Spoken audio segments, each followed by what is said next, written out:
Vendredi 16 février, le personnel communal d'Amnéville était convié à une soirée de remise de médailles du mérite et à un repas annuel à la salle Maurice Chevalier. La soirée a débuté avec la mise à l'honneur des agents communaux.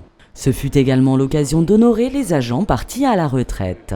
C'est monsieur Stéphane Lénard pour 20 ans, médaille d'argent. Donc Stéphane Lénard est brigadier chef principal. Il est rentré le 1er septembre 1997 à la mairie de Mont-de-Lange et il est muté depuis le 1er mai 2015 dans l'équipe d'Amnéville, donc à la police municipale. Donc il totalise 20 ans et 4 mois d'ancienneté. Félicitations Stéphane.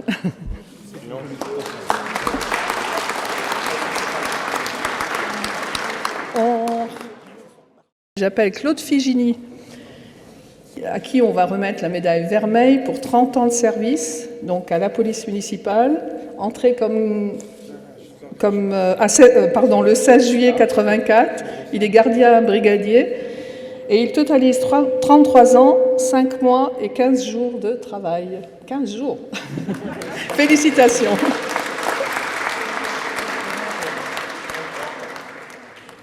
Pour la médaille Vermeil toujours, Patrick Ring. Ah, monsieur.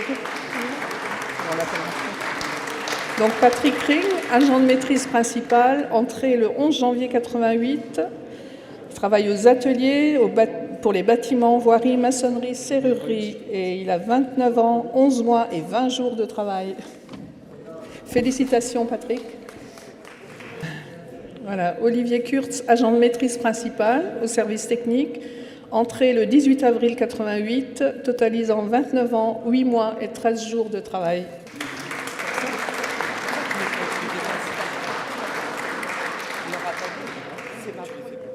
Donc, je passe à la médaille d'or, donc 35 ans, notre collègue Daniel Croato. Adjoint administratif principal de 2e classe, entrée le 2 janvier 1977, actuellement au CCAS. Elle totalise 40 ans, 11 mois et 29 jours de travail. Félicitations.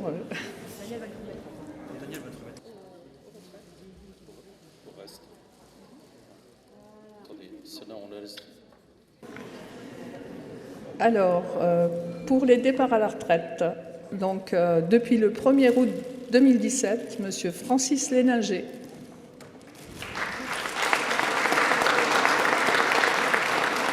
Alors, agent de maîtrise principale, entré le 1er juin 2001, était au service sécurité et il a totalisé 16 ans et 2 mois de travail.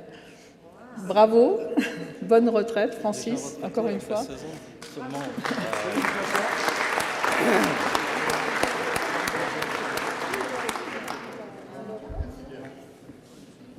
Voilà. Ensuite, Jasmine Crespi, qui est partie le 1er février 2018.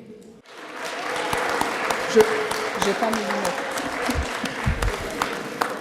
Donc, Jasmine était adjoint administratif principal de 1re classe, entrée le 5 janvier 1978 et au service état civil depuis le 1er février 2018 à la retraite, et elle a totalisé 40 années et 26 jours de travail. Bravo Jasmine et bonne retraite encore une fois.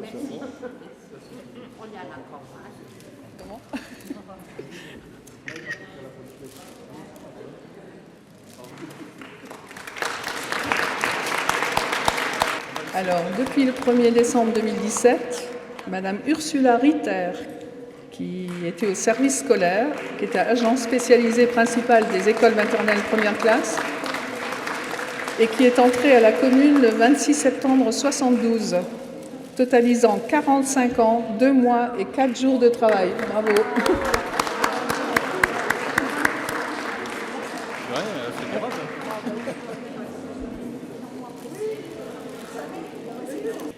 Ensuite, Hélène Stefanelli, donc à la retraite depuis le 1er juillet 2017, adjoint administratif au service enfance, entrée le 11 février 2002 et qui totalise 15 ans, 4 mois et 19 jours de travail à la commune.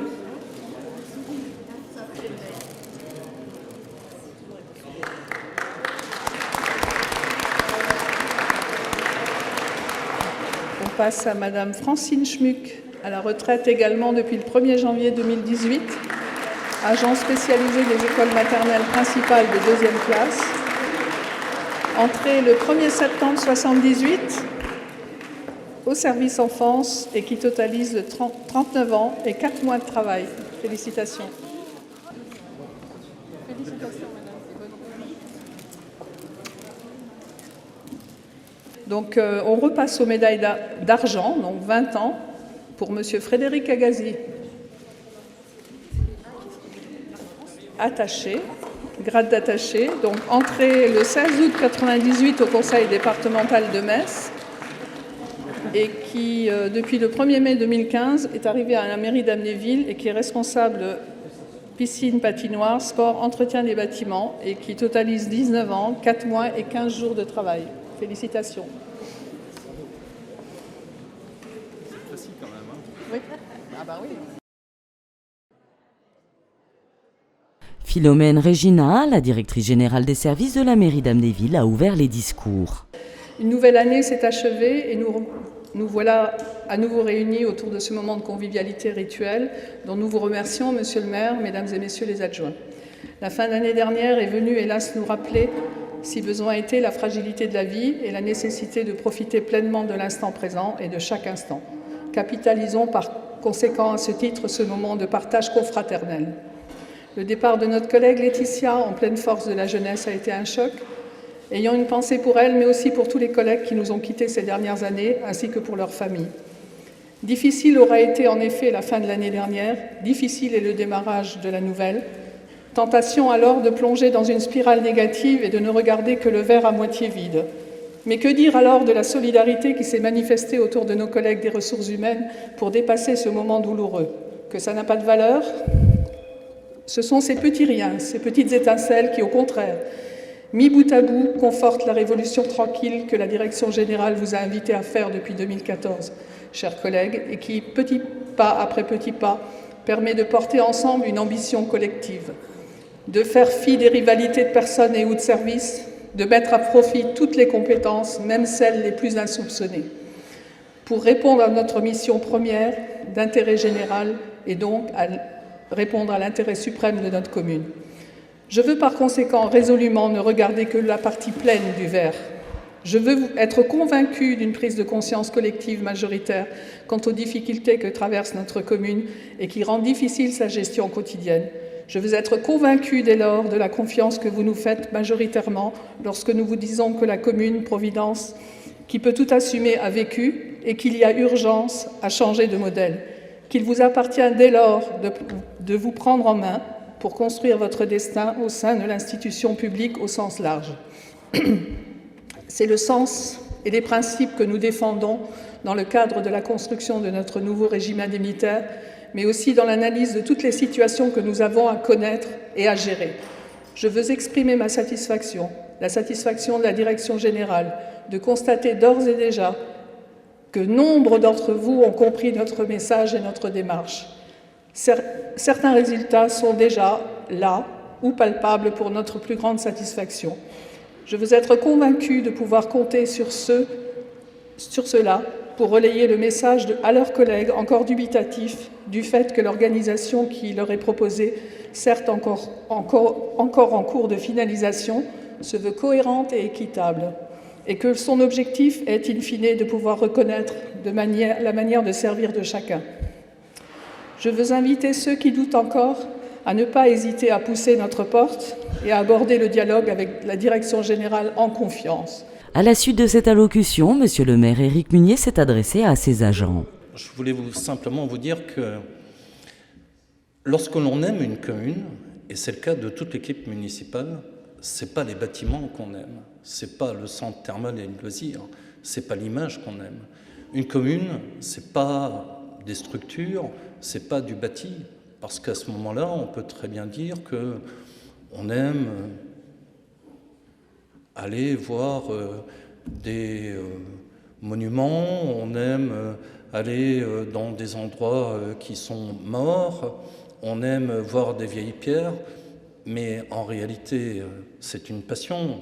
Ça n'a rien à voir avec l'action publique. L'action publique, elle n'a qu'un seul interlocuteur, ce sont les administrés, ce sont les habitants, ce sont eux l'âme de la commune. Et une commune, on s'y sent bien parce qu'on partage des valeurs avec ses habitants, parce qu'on a, comme cela, une interaction avec eux qui fait qu'on apprécie cette commune. Et le sens de ce message que je voulais vous faire passer, c'est qu'on est tous dans cette engeance-là de dire il faut qu'on travaille ensemble pour que non pas on ait une nouvelle peinture sur un bâtiment, mais que cette nouvelle peinture sur le bâtiment, eh bien, elle apporte un peu plus de sourire sur les lèvres de nos habitants, de nos administrés, et que les gens soient contents. C'est ça le but. Comment y parvenir ? D'abord, on part d'un principe que chacun a sa place. Chacun a sa place selon ses compétences, selon sa motivation. Et dans une commune, autant celui qui nettoie les trottoirs que celui qui dirige la commune, je parle de la direction générale, que n'importe quel employé a sa place et sa fonction. Et si ça commence à dérailler dans un aspect de cette activité, ça grippe toute la machine. Donc chacun est important. Chacun doit pouvoir aussi s'épanouir dans son travail. Et quand on voit des gens qui viennent au travail avec la boule au ventre, ou qui viennent au travail en se disant « comment je vais faire pour me planquer et attendre que ça passe, parce que la seule chose qui m'intéresse, c'est malheureusement, comme tout le monde, d'avoir ma paye à la fin du mois », eh bien je suis un peu désespéré. Parce que c'est pas ça que j'attends d'un service, c'est pas ça que j'attends de vous. J'attends que vous puissiez venir au travail avec un sourire.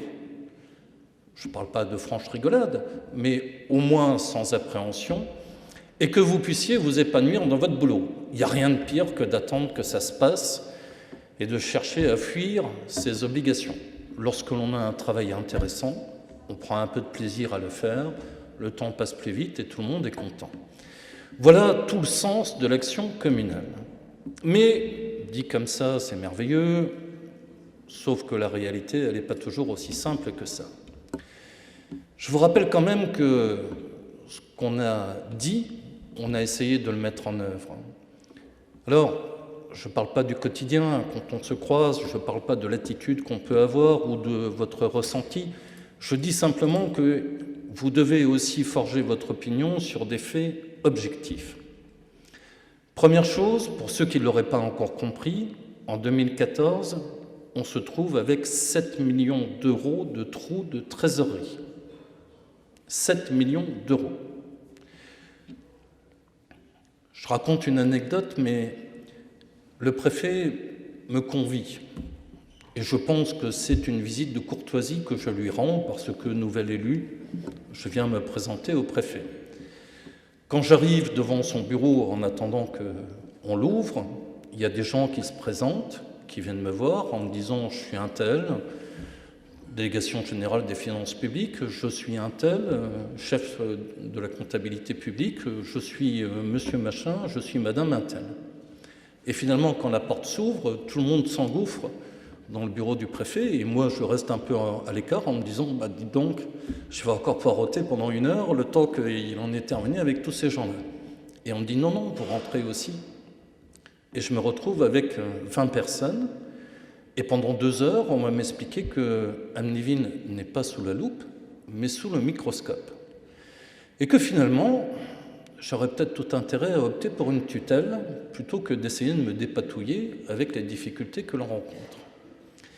Et finalement, 4 ans après, on se dit que on a fait un choix et on essaye de l'assumer, mais que ce n'est pas si simple. Pourquoi on n'a pas voulu la tutelle ? Parce que la tutelle, c'est simple. Tout ce qui n'est pas obligatoire, on l'enlève. Les espaces verts, ce n'est pas obligatoire dans une commune. On supprime le service des espaces verts, on met tout le monde à la porte. C'est le seul moyen de se débarrasser des fonctionnaires. On ne peut pas les licencier, ou alors il faut un motif très grave, relevant du conseil de discipline, mais le motif économique, ça existe quelque part. Le conservatoire, on supprime. La médiathèque, on supprime. La bibliothèque, on supprime. Les services non essentiels, on supprime. Le CCAS, on supprime, etc. Tout le monde se retrouve à la rue, mais, me dit-on, vous savez, il n'y a pas franchement beaucoup d'autres solutions, parce que quand on voit ce que ça coûte, vous allez avoir toutes les difficultés du monde. Alors, on ne l'a pas fait, et on a été voir nos électeurs en leur disant « vous nous avez élus, c'est bien, maintenant il faut payer l'addition ». Et l'addition, ça consiste à une augmentation des impôts, avec maintien des emplois, parce qu'on vous l'a dit, et c'est vraiment ce que l'on pense, quelle que soit la manière dont les gens ont été recrutés, 92 embauches dans les 6 mois précédant les élections de 2014, peu importe, ce n'est pas les gens qui ont été embauchés qui sont en cause, c'est plutôt ceux qui ont pris cette décision. Mais peu importe, ce n'est pas à vous de payer les pots cassés et l'addition. Donc, on est parti de ce principe de dire la seule solution qu'on a pour tenter d'équilibrer notre budget, c'est d'augmenter les impôts. Et nous voilà avec l'obligation aussi de restreindre les dépenses. Parce qu'augmenter les impôts, ce n'est pas un coup de baguette magique qui vous permet de régler tous les problèmes. Ce n'est pas ça qui vous permet de récupérer 7 millions d'euros d'un coup et de dire le trou est résorbé et tout va pour le mieux du monde. Surtout que du côté du gouvernement, on n'est pas très sympa avec les collectivités, vous l'avez vu. Sous Hollande, c'était 10 milliards d'économies imposées aux collectivités. Ça veut dire pour nous 650 000 euros de moins par an. M. Macron a d'ores et déjà annoncé et mis en œuvre le fait que ce serait plus 10 milliards, mais 13. 13, chez moi, ça veut dire 30% d'augmentation. 30% d'augmentation, ça veut dire qu'on va encore perdre une somme conséquente sur les délégations financières que nous verse l'État. Pour autant, il faut continuer à payer les salaires, l'eau, le gaz et l'électricité. C'est la même chose pour vous. Hein. Si demain on vous dit, mon cher monsieur, ma chère madame, désolé, mais votre salaire est amputé de 30%, vous allez me dire comment je fais pour payer mon loyer, mon eau, mon gaz, mon électricité, mes remboursements d'emprunt et tutti quanti. C'est la même chose pour la commune. Je me moque littéralement que l'on puisse dire c'est Munier qui a fait ça ou c'est Munier qui n'a pas fait ça. C'est pas mon problème. Je ne suis pas là pour faire une carrière politique, vous l'avez vu. On s'est limité à venir vous dire on veut mettre au point des solutions pour que cette commune se redresse et qu'elle retrouve sa fierté. Et aujourd'hui, quand j'entends le président du département dire chaque fois qu'on parle de la Moselle, on parle d'Amnéville, quand j'entends M. Rotner dire la fierté de la région en matière touristique, c'est Amnéville, eh bien c'est une fierté qui rejaillit en premier lieu sur vous. C'est votre action qui a permis cela. C'est ça qui a permis d'aboutir à ce qu'on n'ait plus des articles de journaux qui nous disent « Nuages noirs sur Amnéville, tout va mal à Amnéville, c'est encore la catastrophe à Amnéville, et tout va pour le pire dans le plus mauvais des mondes ». Aujourd'hui, on nous dit « Ah, Amnéville, franchement, on peut en être fier. La Moselle est fière d'Amnéville. La grande région est fière d'Amnéville. » Et cela, c'est votre œuvre. C'est grâce à vous qu'on y arrive. Et vous devez en prendre conscience parce que les efforts que vous faites ne sont pas vains. Aujourd'hui, on a des soutiens, aujourd'hui, on a une assise, aujourd'hui, on a une reconnaissance parce qu'en 3 ans, vous avez mis le pied à l'étrier, vous avez continué vos efforts, d'autres ont fait démultiplier leurs efforts pour qu'on arrive à ce résultat. Et je voulais saluer cette action parce que vous le méritez aussi, que de temps en temps, on puisse vous remercier. Je vous le dis aussi sincèrement, hein, moi quand je discute avec mes adjoints, ils sont frustrés et floués parce qu'ils me disent on avait un beau programme quand même. On voulait faire une salle multifonction, on voulait refaire la place Raux, on n'imaginait pas que la situation était aussi dramatique et puis finalement on choisit de miser sur les gens et nous, on se retrouve sans un sou pour mettre en avant ce qu'on voulait faire. On va arriver à la fin d'un mandat et on va nous dire « Qu'est-ce que vous avez fait pendant votre mandat ? Une salle multifonction ? Non, on en a besoin pourtant. Hein, le chapiteau, en été ça va, en hiver c'est quand même compliqué. Vous avez bâti quelque chose ? Vous avez rénové quelque chose ? Ben non, désolé, non. Mais on a maintenu les emplois, mais on a redoré l'image d'Amnéville, mais on a apuré le passif et on a remis sur pied cette commune. Alors ça ne se voit pas. Sauf que vous êtes toujours employé par la commune, sauf que vous avez toujours votre salaire à la fin du mois, sauf que malgré différentes contraintes et différents petits avantages que vous avez perdus, eh bien en contrepartie, vous avez cette fierté d'avoir réussi ce pari et de pouvoir le poursuivre et de pouvoir continuer à œuvrer pour ces Amnévillois. J'en termine là. Je voudrais simplement que vous reteniez de cette soirée que 3 ans d'efforts, pratiquement 4, ont porté leurs fruits. Je vous en remercie. On ne le dit pas assez souvent, mais je tenais à le mettre en avant aujourd'hui. J'espère que vous aurez cette fierté en vous parce que vous la méritez. Parce qu'il faut en prendre conscience, que chacun d'entre vous, à son niveau, a œuvré pour le rétablissement de la commune, qu'aujourd'hui on est sur le bon chemin, qu'on avance, que demain ça ira mieux, et que lorsque ça ira mieux, il sera nécessaire et indispensable que les premiers à en toucher les fruits, ce soient ceux qui aient construit cet avenir, c'est-à-dire vous. Merci de votre attention et bon appétit. Les discours ont laissé place au repas et à l'animation de cette soirée, assurée par un disc jockey.